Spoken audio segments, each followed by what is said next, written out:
Muito bem, retomando nossas atividades, antes de iniciarmos a etapa final, lembramos que nossa equipe está disponível para receber as fichas de avaliação do evento. Lembramos também que suas críticas, dúvidas ou sugestões serão sempre muito bem-vindas. Portanto, não deixem de participar desta avaliação.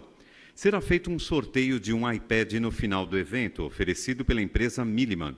Para concorrer, passe no lounge do patrocinador e deixe um cartão de visita. Os que solicitaram declaração de participação no evento já podem retirá-las na secretaria do evento.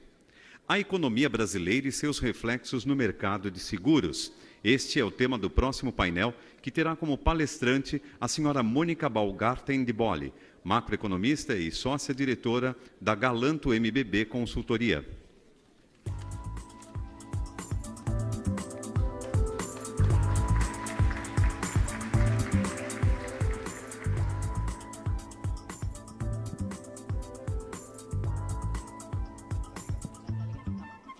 Bom, muito boa tarde a todos.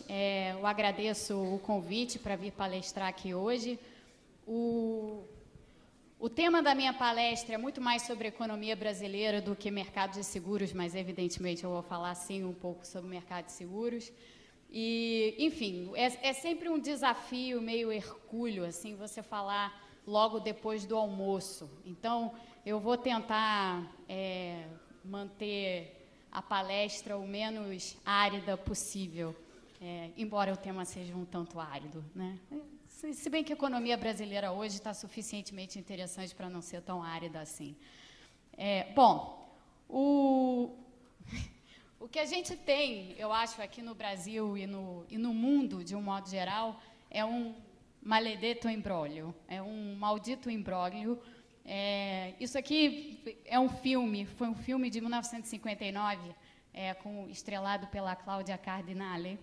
E a história, o filme, na verdade, é baseado num livro do Carlo Emílio Gadda, e o livro narra uma história de um crime, mas o foco principal do livro não é no crime. O foco principal do livro são nos suspeitos que se avolumam, e são pessoas, cada suspeito é de uma região diferente da Itália, cada suspeito fala o seu próprio dialeto, tem a sua própria forma de colocar a sua versão do crime que aconteceu, e no final o detetive fica ali num emaranhado de versões e de confusão que ele não consegue, no final, destrinchar o que de fato aconteceu.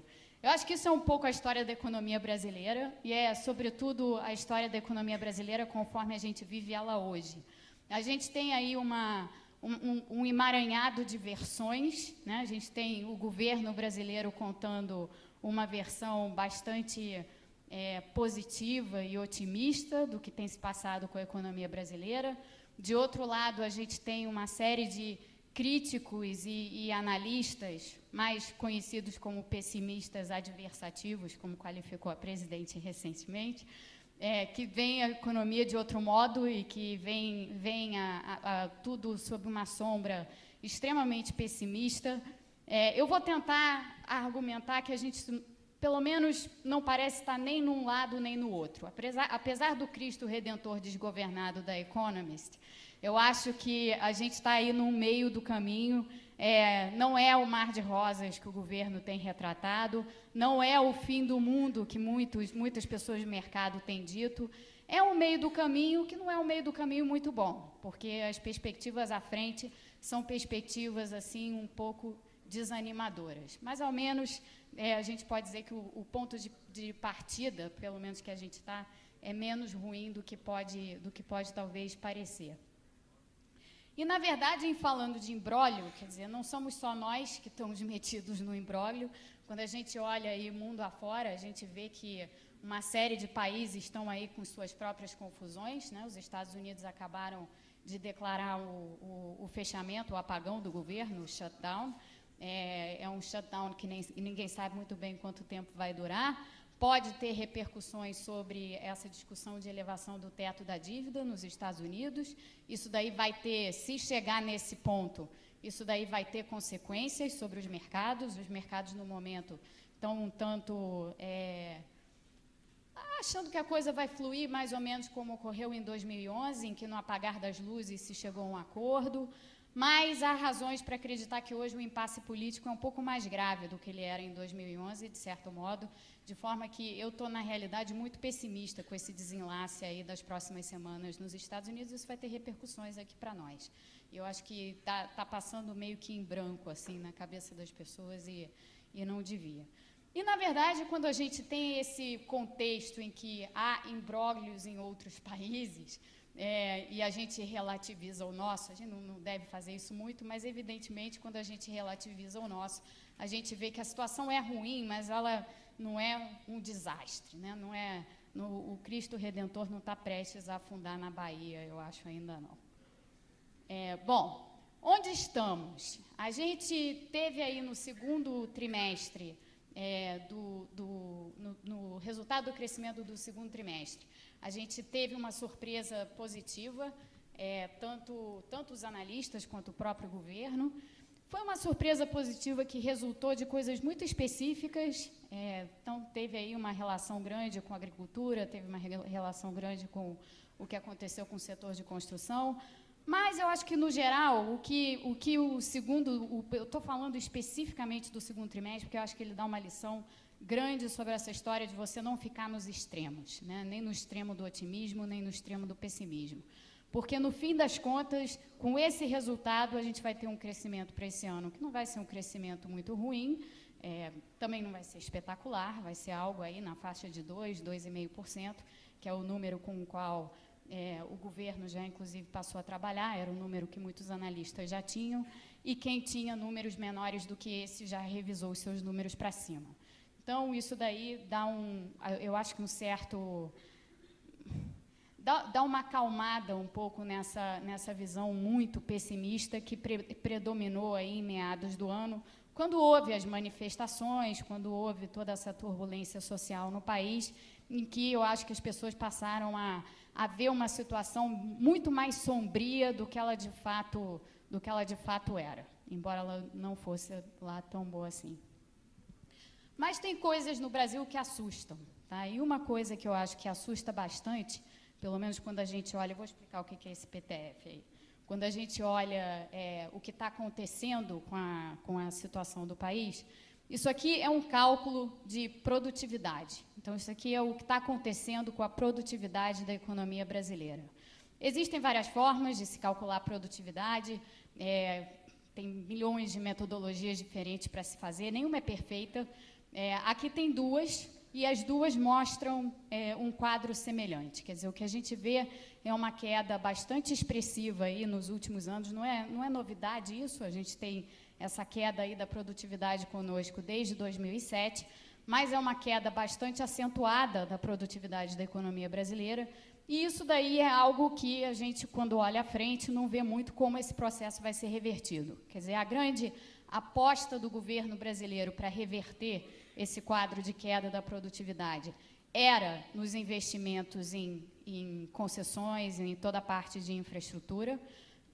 Então, havia aí a infraestrutura como a bala de prata, né, que resolveria os nossos problemas. O que a gente viu nas últimas 3 semanas, e é muito impressionante isso, né, porque o noticiário ficou extremamente negativo em relação a esses planos todos de concessões e infraestrutura, por razões legítimas, né? Quer dizer, o que está acontecendo no país é que a gente, de fato, tem um quadro de incerteza regulatória muito grande, isso é o que tem mais afetado, eu acho, os investimentos nessa área e os projetos do governo. É um quadro que não tende a melhorar muito, quer dizer, o governo pode mudar uma regra aqui, mudar outra regra ali, mas o fato é que hoje você tem todo um arcabouço institucional no país, principalmente nessa área de regulação, que foi muito desgastado. Quer dizer, só para citar um exemplo, entre as agências regulatórias, a ANEEL, que é a agência do setor elétrico, a NTT, que é a dos transportes terrestres, e a ANTAC, que é dos transportes aquaviários, todas essas agências hoje estão funcionando com mais de 1, às vezes 2, 3 diretores interinos. Diretores interinos são diretores que não têm mandato, né? Eles podem ser demitidos em qualquer momento. Então, são instituições regulatórias em setores-chave, e nesses setores-chave de infraestrutura, que hoje não têm mandato, né? O que, pelo menos, o mandato está muito enfraquecido por conta dessa falta de estarem operando aí com diretores interinos em vez de ter um quadro fixo. Então, não é só isso, tá? Mas isso é uma ilustração de uma dificuldade e de um quadro muito esgarçado assim nessa área institucional que garante o cumprimento dos contratos e tudo mais. Então, existe um grau de incerteza muito grande para o investidor, o que significa que, sim, alguns projetos provavelmente vão sair do papel, mas não vai ser a apoteose de produtividade que o governo estava esperando. Então, isso é complicado quando a gente olha aí as perspectivas à frente. A nossa situação de inflação e crescimento, por outro lado, nos últimos anos tem sido absolutamente errática. Tá? Então, aqui tem um gráfico em que o crescimento está aqui no eixo horizontal, a inflação, os resultados de inflação estão aqui no eixo vertical. Aqui a gente tem, os anos, tá? Então, começando em 2004, 2005, aí a gente teve 2006 e 2007, que foram 2 anos em que a economia brasileira cresceu bem, com uma inflação relativamente baixa não, porque outros países latino-americanos têm inflações mais baixas do que essa, mas ainda assim baixa para os nossos níveis históricos. E, posteriormente, a gente voltou a rodar aqui em torno dos 6%. Notem que o crescimento vai para um lado, vai para o outro, vai para cima, vai para baixo, estica para lá, estica para cá, mas a inflação continua em torno de 6%. Tá? A não ser nesses 2 anos aqui em que a inflação, de fato, foi muito inferior a 6%, o restante do tempo que a gente vive é essa situação em que parece que existe um nível inflacionário entranhado no sistema de 6%. E isso tem implicações que eu vou falar mais a respeito delas à frente um pouco. Para falar de um item do crescimento que é importante, eu acho, para vários de vocês, o consumo e o consumo das famílias, a gente teve recentemente um quadro de desaceleração do consumo. Quer dizer, o consumo está crescendo no país, a gente não está absolutamente numa situação em que o consumo parou de crescer, o consumo continua a crescer. No entanto, a gente está crescendo, o consumo no Brasil hoje está crescendo a uma taxa bem mais baixa do que cresceu nos últimos anos e do que cresceu, inclusive, no ano passado. No ano passado, a gente ainda teve um desempenho razoavelmente bom do consumo, o consumo cresceu 3,5%. Esse ano, dificilmente o consumo vai crescer muito mais do que os 2%, que é mais ou menos o ritmo em que o consumo das famílias cresce hoje. Por que isso? Tá? Bem, tem aí uma série de fatores e de questões. A primeira delas é a inflação. Inflação corrói renda. Não qualquer inflação, tá? Mas a gente teve aí recentemente, e até às vésperas das manifestações, não que isso tenha sido um fator determinante de modo algum para as manifestações, mas foi notável o timing com que aconteceu. Embora a gente tivesse aquele quadro lá que eu mostrei para vocês de inflação na faixa de 6% praticamente o tempo todo, isso daí até até o primeiro trimestre desse ano, estava passando meio incólume, assim, do ponto de vista do consumidor e do ponto de vista das famílias. Ninguém parecia muito incomodado com a inflação. De repente, a inflação começou a aparecer nas manchetes dos jornais e virou um problema. O que aconteceu? Tá? Basicamente, o que aconteceu, o gráfico não está aqui, mas eu vou relatar para vocês o que aconteceu, é que a inflação ela já vinha alta há bastante tempo e ela começou a vir mais alta e persistentemente mais alta na parte de alimentação. Quando a inflação vira comida e quando a inflação vira transporte, que foi o que aconteceu, ela bate diretamente no bolso do consumidor. E foi isso, eu acho, o que gerou muito dessa insatisfação, não a que levou necessariamente as pessoas para as ruas, mas muito da insatisfação que começou a aparecer nos jornais com relação à condução da política econômica. A inflação de alimentos continua alta, ela já caiu desde então, mas o simples fato do consumidor se deparar repentinamente com uma inflação que lhe toca diretamente no bolso, que é essa questão dos alimentos, isso arrefece o consumo, isso arrefece a confiança do consumidor, isso torna o consumidor, de um modo geral, mais recalcitrante. Então, eu acho que isso tem um impacto bastante grande aí nessa tendência de consumo. De todo modo, a gente tem também uma situação em que o endividamento das famílias já está alto.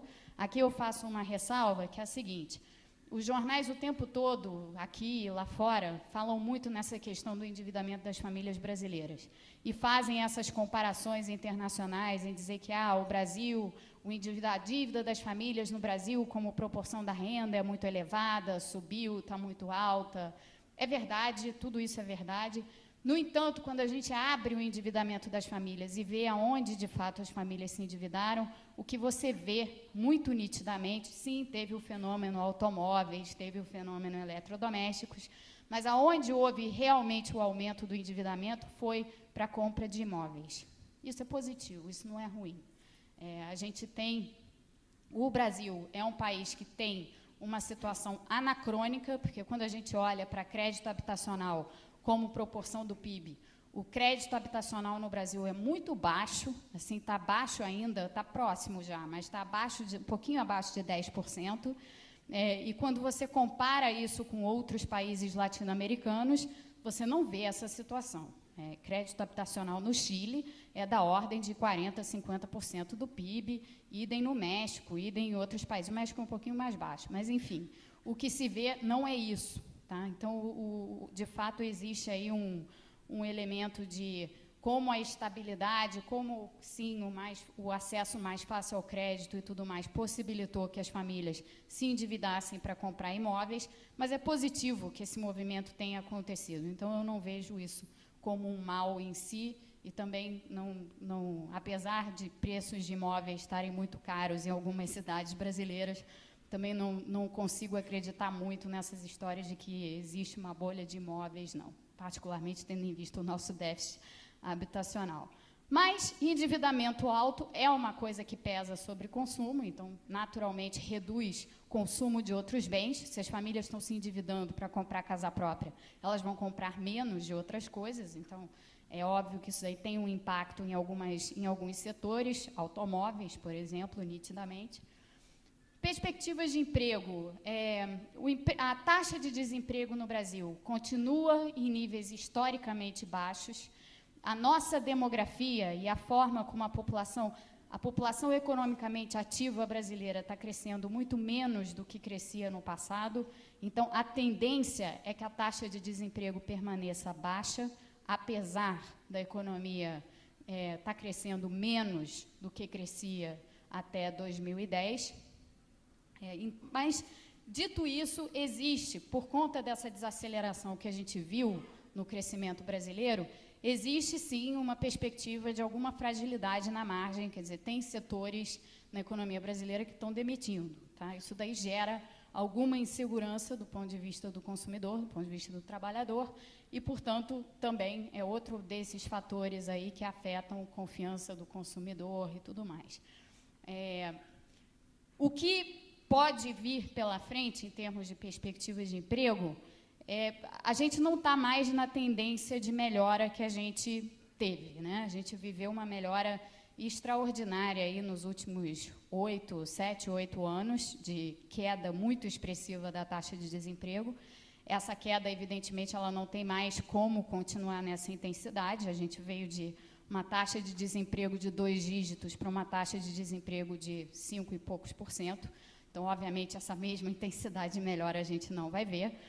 De certo modo, a gente nem deveria querer ver, né? Porque hoje, com essa história da produtividade que eu mostrei, e sabendo que os salários continuam subindo, e continuam subindo em alguns setores fortemente, quer dizer, alguns setores ainda estão com ganhos reais expressivos em termos de salário, a gente continua gerando esse hiato aí entre salários e produtividade, que é uma coisa que alimenta a inflação.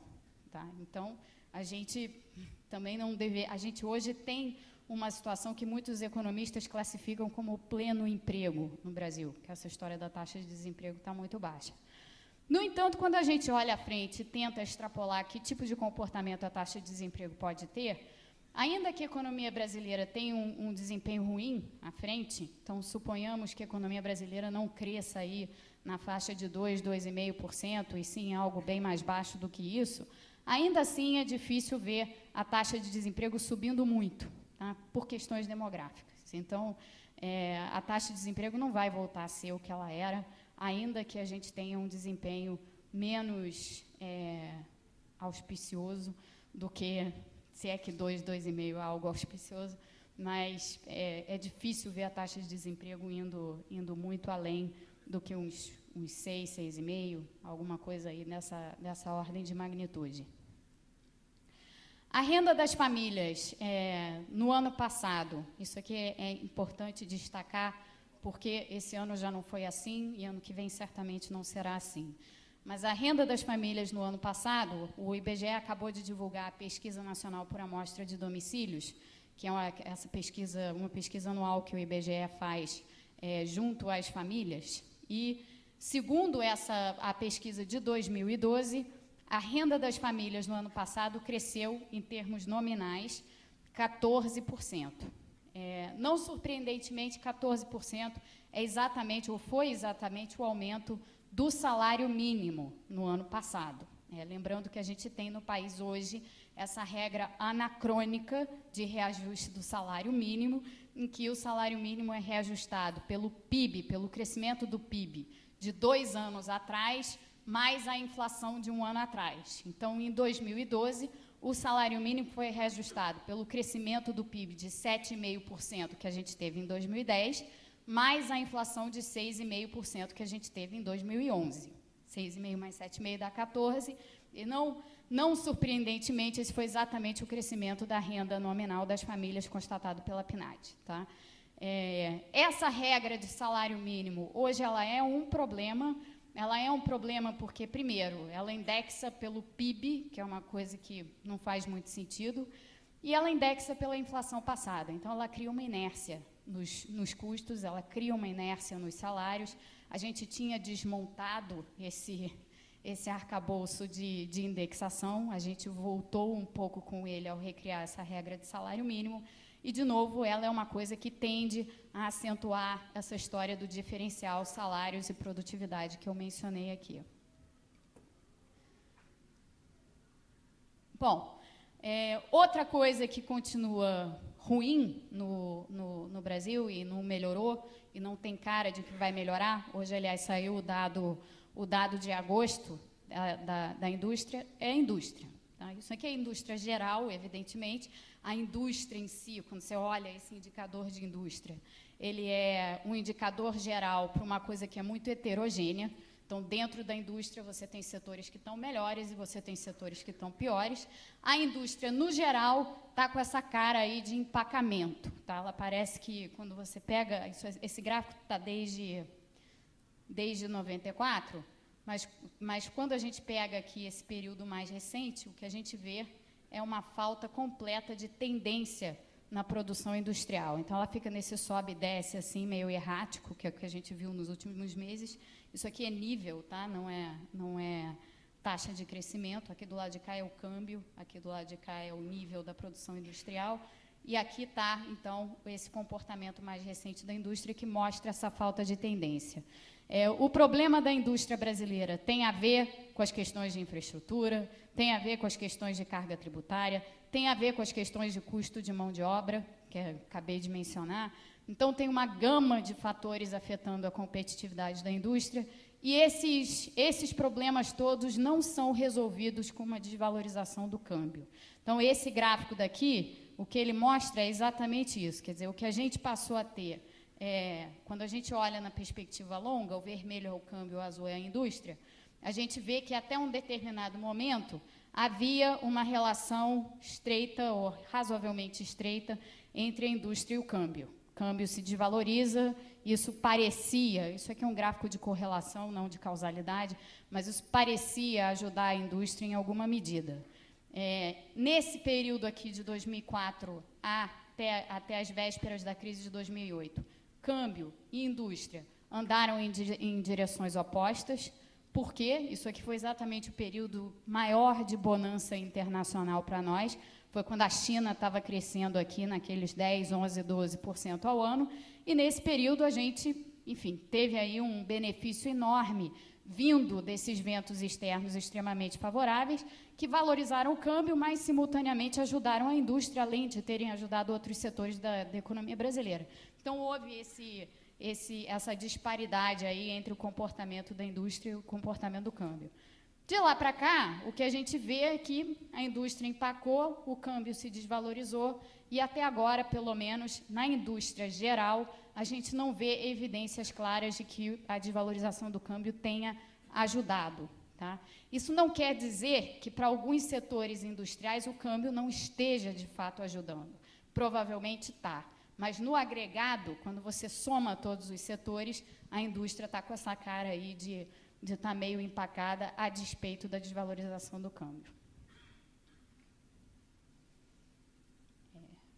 Passa aqui. Bom, o nosso grande problema, falando de política econômica, eu falei um pouco da questão do desgaste institucional do ponto de vista das agências regulatórias e de como isso afeta os planos todos os planos de concessão do governo na área de infraestrutura, eu mencionei um pouco isso, mas existe um outro desgaste institucional que é grave, que é o desgaste institucional que diz respeito à condução da política econômica no Brasil. E hoje há questionamentos bem fundamentados acerca não só da condução da política monetária pelo Banco Central, como a respeito da condução da política fiscal pelo governo. Então, começando aqui com a política monetária, isso daqui é um gráfico que mostra o que aconteceu com a credibilidade do Banco Central. Como é que você mede a credibilidade do Banco Central? Tá? O Banco Central tem uma pesquisa que é divulgada semanalmente, que a instituição faz junto aos agentes que reportam para o Banco Central as suas expectativas de inflação, de crescimento, enfim, uma série de dados macroeconômicos. E, para a inflação especificamente, você tem várias formas de tratar as expectativas. Uma forma que é interessante, que eu acho que pega bem essa questão da credibilidade à frente, é você olhar para as expectativas de inflação que as pessoas têm para dali a um ano. Tá? Então, isso aqui, a pergunta que as pessoas estão respondendo é: quanto é que você acha que vai ser a inflação ao final do ano X mais 1? Então, em 2013, as pessoas estão respondendo o que elas acham que a inflação vai ser ao final de 2014. Em 2012, elas estavam respondendo o que elas achavam que a inflação ia ser ao final de 2013, e assim por diante. Tá? Então, é o final do ano seguinte. Não é a inflação 12 meses à frente, sim a do fim do ano. E isso é relevante porque, quando a gente, lá atrás, o que tendia a acontecer era o seguinte: quando o Banco Central fazia essa pergunta para os agentes, muitos deles mercado financeiro, mas também consultorias e algumas empresas, normalmente, no início do ano, as pessoas sempre achavam que, no final do ano seguinte, a inflação estaria na meta.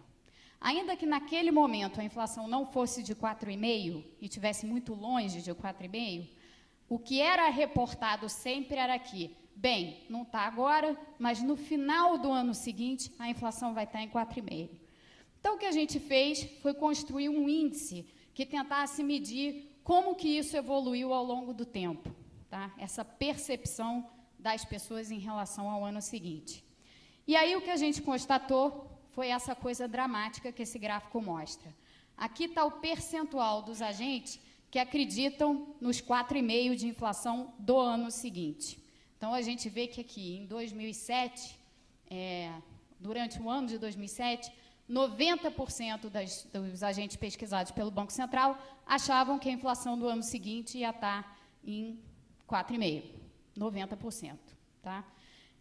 Em 2009, esse percentual caiu um pouco, foi para ali, faixa de 70%, 80%, mas até aí tudo bem, o mundo está vivendo uma situação absolutamente extraordinária, com os efeitos da crise financeira e muitas dúvidas em relação ao que ia acontecer lá fora, ao que ia acontecer aqui dentro. Então, essa queda da credibilidade, digamos assim, ela não surpreende, porque ela tem todo um contexto internacional por trás muito complicado. O que chama muito a atenção é o que aconteceu com esse percentual de lá para cá. Então, de 2009 em diante, o percentual dos agentes que acreditam no cumprimento da inflação um ano à frente foi assintoticamente para zero. Tá? Isso aqui é destruição de credibilidade institucional. Então, isso é razoavelmente sério, para não dizer muito sério, porque quando você destrói credibilidade dessa forma, para você reinstituir a credibilidade, você vai ter que fazer um esforço muito maior. Então, aqui é um pouco o drama do que tem acontecido com o Banco Central ao sistematicamente dizer que a inflação está sob controle, quando, na verdade, as pessoas olham e veem que a inflação, de fato, não está na meta. Está naqueles 6 lá que eu mostrei no início. A segunda área que tem sido muito questionada é a política fiscal. E aqui eu não vou entrar nos pormenores do que esse gráfico fala, não. O que eu vou chamar a atenção de vocês é para essa linha verde.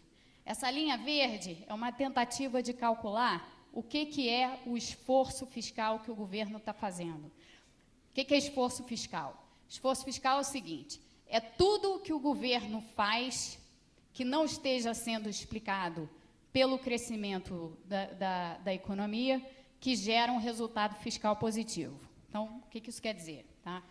Quando a economia cresce, o governo arrecada mais, pelo simples fato do bolo, da base de arrecadação estar ficando maior. Então, o que a gente tem são medidas que tentam controlar para esse efeito do aumento da atividade sobre a arrecadação e sobre outras variáveis fiscais, para daí poder dizer alguma coisa sobre o que é o esforço real que o governo está fazendo. Para resumir, o que a gente vê nesse gráfico daqui é que o Brasil passou durante muito tempo fazendo um esforço bastante grande, tá? No sentido de ir além do que a atividade já estava fazendo com as contas públicas. Então, a gente teve aí, nesse período aqui de 2000 a 2008, várias fases, vários momentos em que o crescimento foi forte, isso evidentemente ajudou as contas públicas, mas o governo foi além, tá? O governo, de fato, estava fazendo uma política fiscal austera, se a gente quiser usar essa palavra. Tá? Então, isso é o que essa linha verde, nesse território positivo aqui, mostra. O que a gente vê agora, que é essa ponta daqui, é que não existe mais esforço fiscal, conforme medido por isso daqui. Quer dizer, quando essa linha verde entra no território negativo que ela entrou aqui, isso significa que a política fiscal está, de fato, mais expansionista e não mais contracionista. Então, o governo tem dito que não é isso que está acontecendo, que a política fiscal está sob controle, mas, na realidade, a política fiscal está expansionista. E o fato de estar expansionista alimenta ou pelo menos mantém esse patamar inflacionário um pouco mais alto que a gente tem visto, além de ter outras consequências diversas sobre a economia, e isso tudo sem falar no desgaste institucional que ocorreu no país por conta da forma como o governo tem contabilizado certas receitas e certas despesas. Tá? Toda a questão da contabilidade criativa ou destrutiva, ou como se queira chamar. Bom, por fim, a inflação. A inflação está com essa cara daqui. A inflação está na faixa de 6%, mas quando a gente abre a inflação e a gente olha para a inflação nos seus dois componentes principais, a inflação no Brasil ela 25% a 30% preços administrados, que são aqueles preços que têm regras de reajuste, combustíveis, tarifas de transporte, tarifas de energia elétrica, e 75% preços ditos livres, tá? Que são preços que não têm regras de reajuste pré-determinadas. O que a gente vê no Brasil hoje é uma situação em que os preços administrados estão aqui num patamar, esse gráfico está desde 2004, então estão num patamar historicamente baixo, a inflação é de 1,2% em 12 meses dos preços administrados, enquanto que a inflação dos preços livres está lá em cima, na faixa de 7,5% a 8% ao ano. Tá? Isso aqui é o quê? Por que 1,2%? Bem, isso aqui é exatamente preços de combustíveis que não são reajustados, ou que são reajustados muito infrequentemente e sempre aquém do que precisariam ser reajustados, não é à toa que a gente sabe que a Petrobras não está lá numa situação muito confortável. São as tarifas de energia elétrica, cujas regras de reajuste o governo alterou, e, por conta dessa alteração, criou artifícios, como uma coisa que se chama Conta de Desenvolvimento Energético, que é um fundo extra-orçamentário, não aparece nas contas públicas do governo, não aparece na medida de déficit, não aparece na medida de dívida, mas é um fundo que gera passivos, porque é um fundo criado para ressarcir as empresas do setor elétrico afetadas pela mudança nas regras de reajuste. Esse fundo, hoje, ele já tem um passivo razoavelmente expressivo, já está chegando aí perto de 1% do PIB, é muito isso, não está no déficit, não está na dívida, e a tendência é que esse fundo cresça ao longo do tempo, porque as regras hoje são as que a gente sabe que são. Então, a tendência é que o governo tenha que continuar ressarcindo as empresas, o que significa que esse fundo extra-orçamentário vai crescer.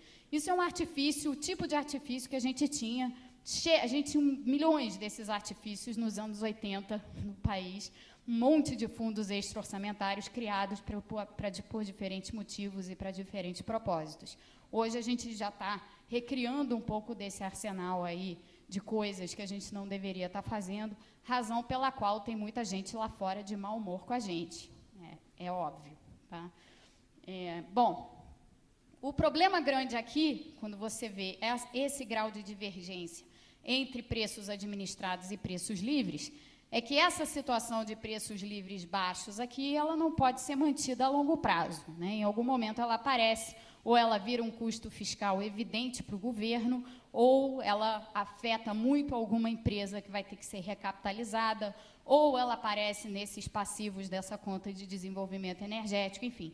Tem várias formas por onde esse troço daqui vaza, quando você tenta sustentar, de certa forma, artificialmente, esses preços baixos por um tempo mais prolongado do que devia.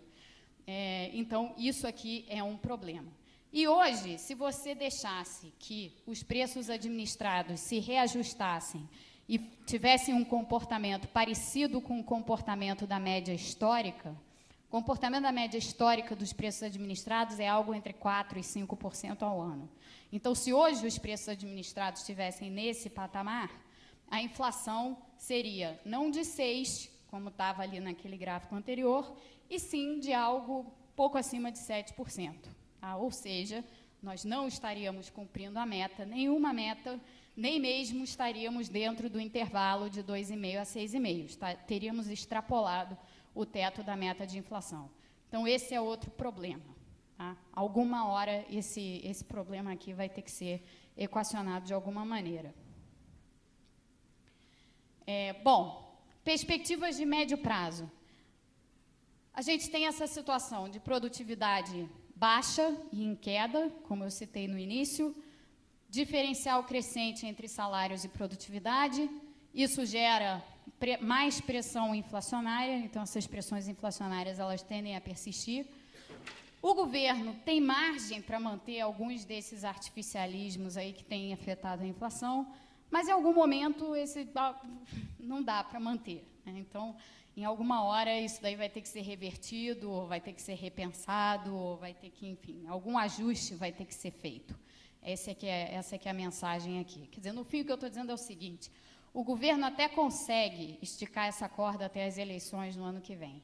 Mas quando a gente olha para 2015, pelo menos com o nosso olhar de hoje, é um pouco bola de cristal isso, mas com o nosso olhar de hoje, 2015 parece um ano bastante complicado, independentemente de quem herde esse governo.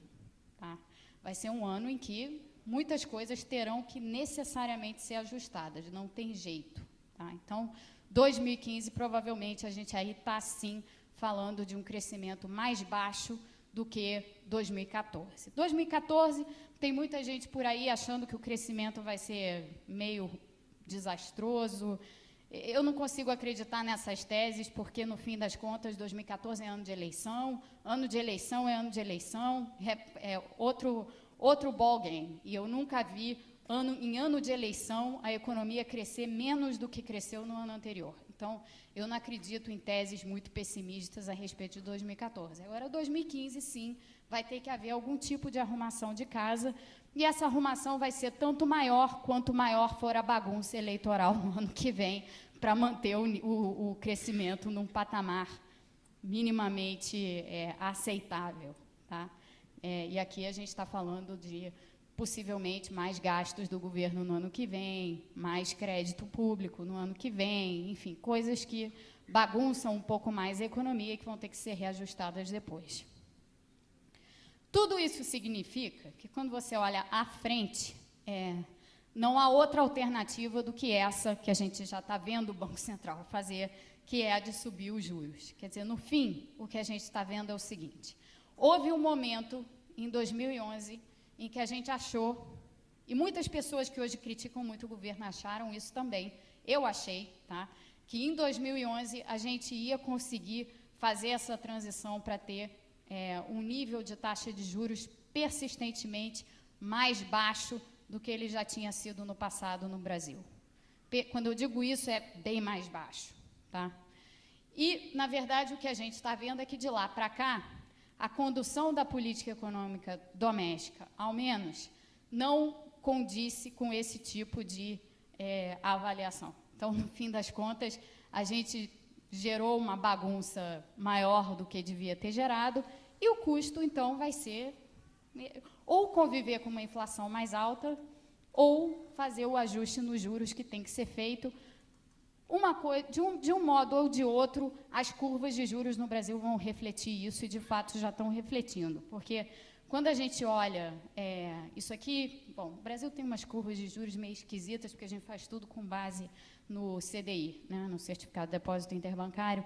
Não é assim que é em outros países. Em outros países, você tem curvas de juros a partir dos títulos do governo. Mas essa é outra jabuticaba nossa.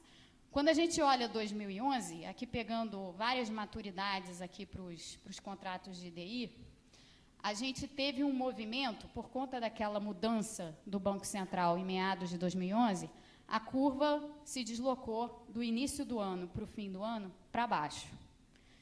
Em 2012, também, a curva começou aqui e depois se deslocou para baixo. O que aconteceu agora foi o contrário.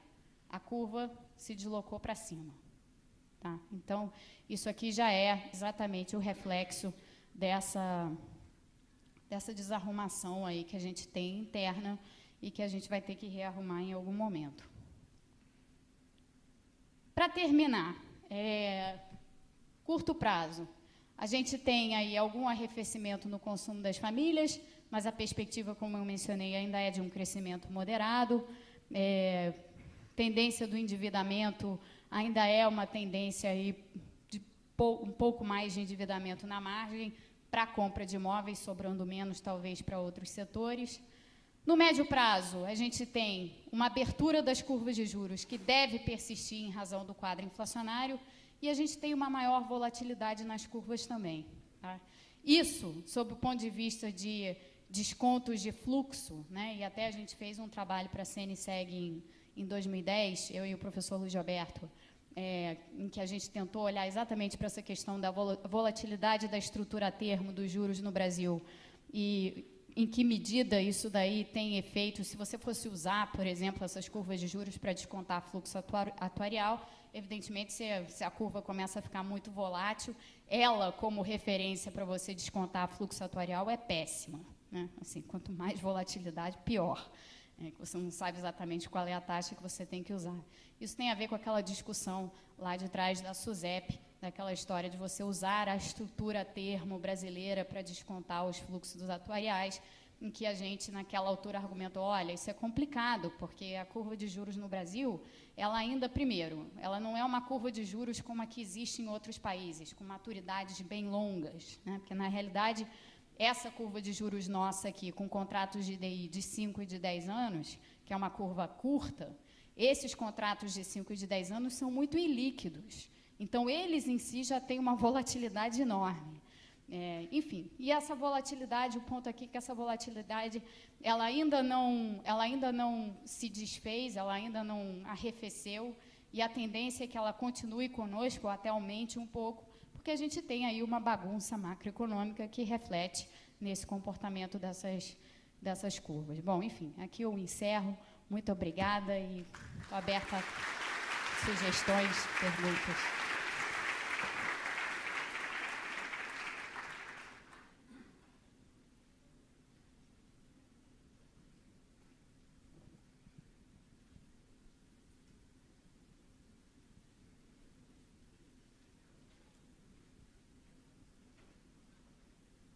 Oi, boa tarde.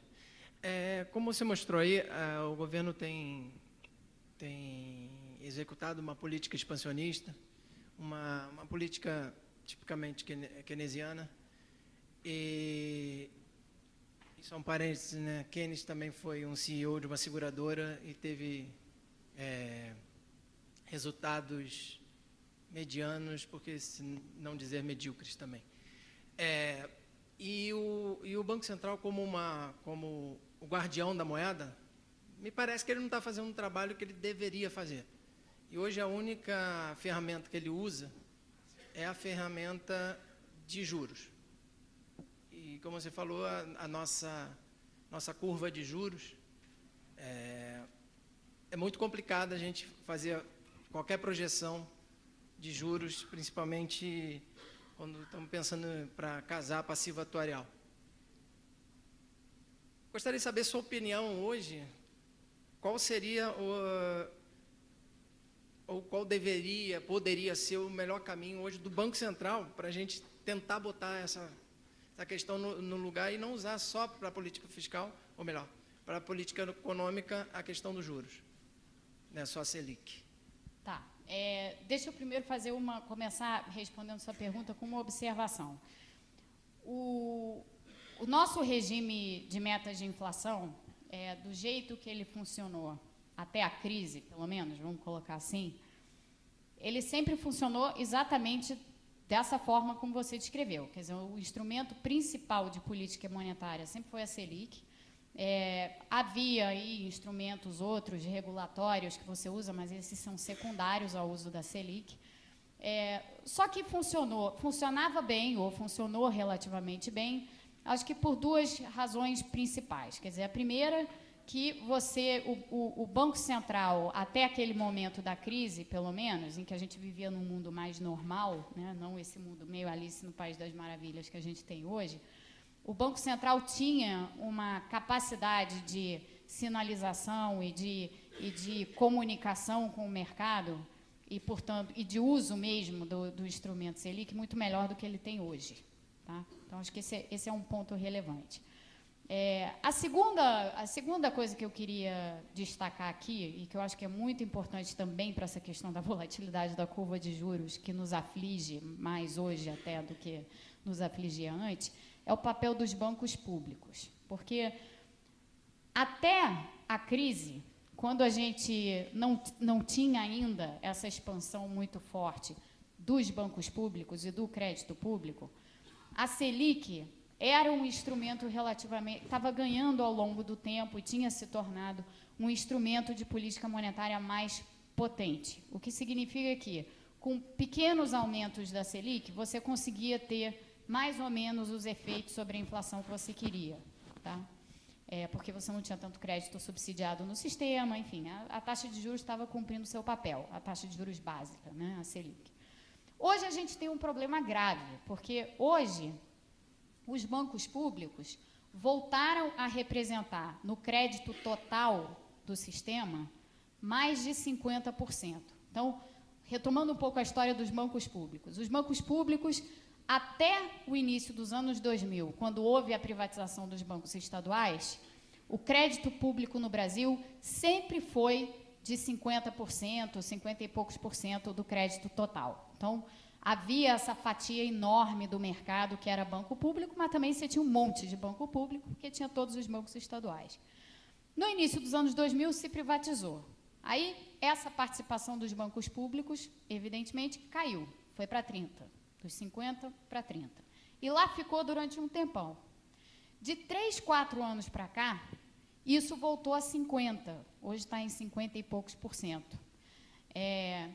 De certo modo, esse foi o nosso quantitative easing. Tá? O uso do crédito público no Brasil foi o quantitative easing brasileiro.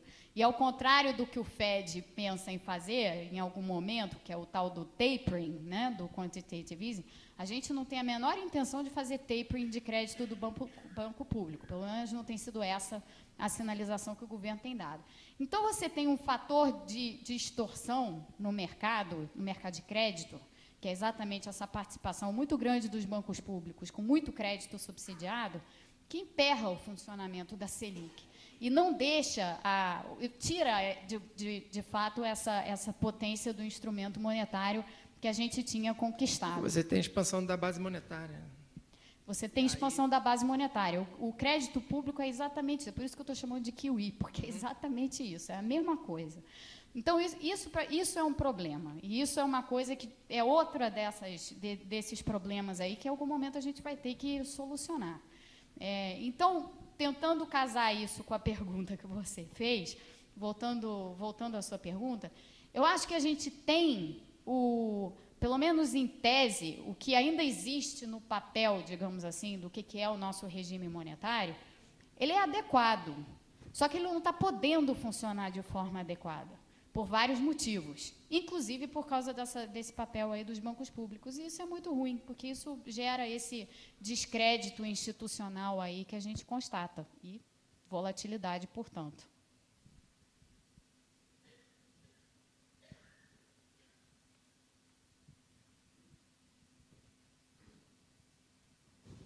Olá, Mônica. Fernanda, aqui da CNSEG.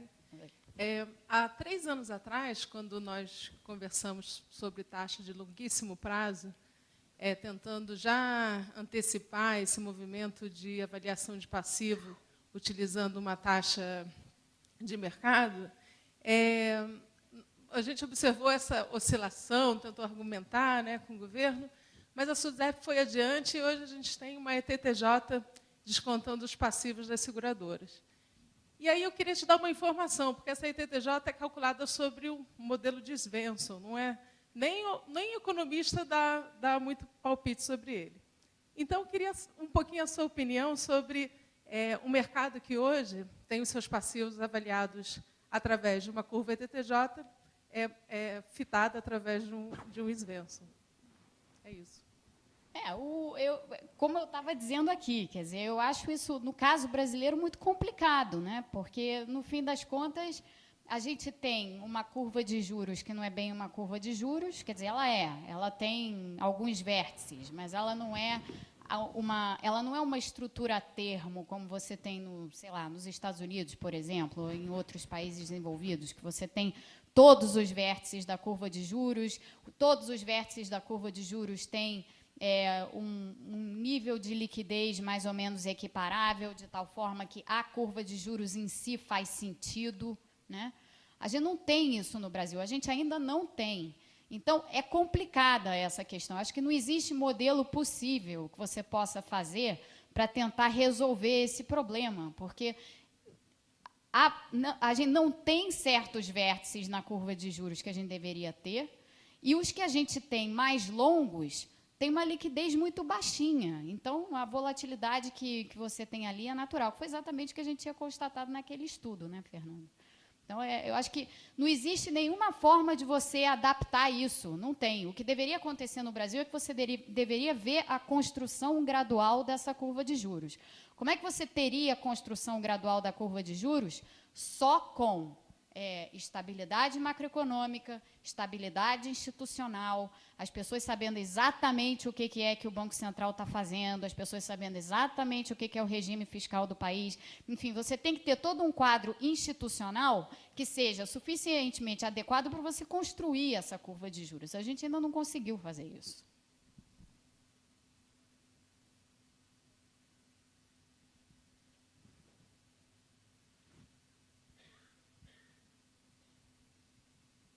Mônica, as expectativas da área de seguros têm sido vendidas como muito auspiciosas, e dos argumentos que se usa é que seguro é um produto não de primeira necessidade e que, durante uma fase de aumento de renda per capita, a penetração de seguro não varia. E que depois de um determinado nível de renda per capita, então a penetração de seguro, de forma bastante brusca, muda. E 3 fatores têm sido usados para incrementar mais ainda essa perspectiva boa. É o aumento de renda da população brasileira. O segundo é as necessidades de investimento de infraestrutura no Brasil. E o terceiro é a mudança da forma da pirâmide etária brasileira. Você comentou os 2 primeiros, eu acho, mas eu não sei a relevância dessa mudança na forma da pirâmide etária. E se você tem alguma coisa que você podia nos dizer sobre a relevância disso, se é relevante ou não, se podemos continuar vendendo essa expectativa como promissora para o mercado de seguros. Né? Eu acho que, de um modo geral, eu vou chegar na pirâmide etária em um segundo. Deixa eu antes fazer a colocação mais geral a respeito dos 3 pontos. Eu acho que, de um modo geral, a resposta seria sim, com um grau de cautela maior. Então, assim, eu acho que a perspectiva ainda é boa, mas ela talvez ela é menos boa do que ela talvez já tenha sido. Os ganhos de renda à frente não vão ser ganhos de renda tão expressivos quanto os que a gente viu no passado, não serão, por uma série de questões, inclusive porque a gente tem... A gente viveu durante os últimos 10 anos, ou vamos lá, até 2010, 2011, o Brasil conseguiu crescer muito por uma série de razões, mas, inclusive, e muito importante, por causa do cenário externo muito favorável que nos beneficiou. O desafio que a gente tem agora pela frente é o seguinte: o mundo não vai ser mais aquele mundo que nos beneficiou tanto entre 2003 e 2010. A China vai desacelerar, vai continuar desacelerando, a Europa está com uma situação complicada, que ainda tem que resolver, os Estados Unidos estão se recuperando, mas a recuperação é lenta, e o mundo como um todo vai ter um crescimento bem diferente desse que predominou durante boa parte desse período, que, em grande medida, permitiu que o governo fizesse as políticas todas de transferência de renda que fez, sem que isso tivesse um efeito orçamentário muito grande para o governo, sem que fosse tão custoso. A gente agora não tem mais isso pela frente. Quer dizer, o que a gente gostaria de ter visto é que esse processo todo de inclusão social, como o governo fala, né, e que, de fato, aconteceu no país, que isso tivesse sido acompanhado, em alguma medida, de um aumento e uma melhora sociocultural também. Aí, sim, a gente talvez tivesse uma perspectiva tão auspiciosa quanto essa que tínhamos antes, mas não foi o caso. Né? O que a gente vê o tempo todo são esses indicadores aí de educação que surpreendem sempre para o lado ruim. Né? A gente não viu melhora na educação, nem de um modo geral, a gente não teve essa inclusão sociocultural. A gente teve inclusão de renda, mas não sociocultural. Então, esse fator ele tende a se esgotar, a não ser que você faça coisas que precisam ser feitas para rearrumar a casa. Então, portanto, eu acho que a perspectiva à frente é menos auspiciosa do que já foi. Quanto à questão de pirâmide etária, o Brasil tem aí está passando por esse período que os demógrafos chamam de boom demográfico, né? Que é esse período aí em que você tem o crescimento do meio da pirâmide. Né? Então, as pessoas saem da base da pirâmide e vão para o meio da pirâmide. Isso daí, a gente já está atravessando isso há algum tempo. Isso daí deve se esgotar nos próximos, segundo as projeções aí de IBGE e de pessoas que olham para essa coisa demográfica, deve se esgotar aí ao longo dos próximos 10 anos, mais ou menos. Então, tem ainda um fôlegozinho aí para ser aproveitado, mas a janela está diminuindo. E, de novo, é uma janela que está se encurtando sem que a gente tenha feito o dever de casa na área de educação.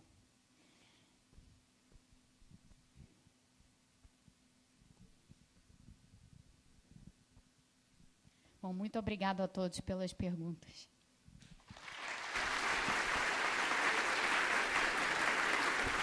Nós agradecemos Mônica Baumgarten pela sua contribuição aqui no 3º Encontro Nacional de Atuários. Obrigado. Lembramos que nossa equipe está à disposição para para receber as fichas de avaliação e que logo mais, no encerramento do nosso encontro, nós faremos o sorteio de um iPad oferecido pela empresa Milliman. Para concorrer, vá até o lounge do patrocinador e deixe o seu cartão de visitas. Se você solicitou a declaração de participação neste evento, ela já pode ser retirada na secretaria do evento. Nós faremos um intervalo de 30 minutos e voltamos em seguida, dando sequência às atividades do nosso encontro. A todos, um bom café.